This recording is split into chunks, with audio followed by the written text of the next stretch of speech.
جہاں جہالت زیادہ وہاں اس حق کی ضرورت زیادہ، جہاں دین سے جہالت زیادہ، دنیاوی اعتبار سے نہیں، اس کا ہونا نہ ہونا بعض اوقات برابر ہی ہوتا ہے، دین کا علم جہاں دین کا دخل نہیں ہے، جہاں دین کی روشنی نہیں ہے، جہاں علم دین کی رونق نہیں ہے، وہاں پر اس تیسرے حق کی بربادی جو ہے وہ تقریباً لازمی طور پہ نظر آتی ہے۔ اور وہ کیا ہے کہ بیوی کے ساتھ عفو و درگزر اور معافی کا معاملہ رکھیں اور صلح صفائی کے معاملے کو ترجیح دیں۔ عفو و درگزر سمپل میننگ کے اندر معاف کر دینا۔ قرآن مجید کے اندر اللہ تعالیٰ ارشاد فرماتا ہے وَالصُّلْحُ خَيْرٌ، اور صلح بہتر ہے۔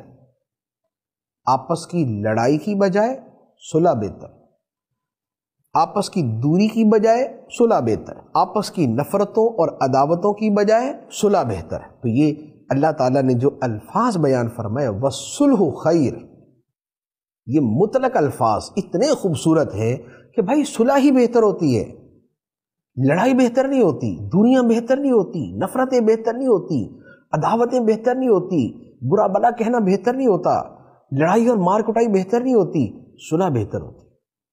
تو لہذا پلے سے یہ باندھ لے کہ بیوی کے ساتھ جو ہماری زندگی ہے اس میں جو صلح کا معاملہ ہے وہی بہتر ہے۔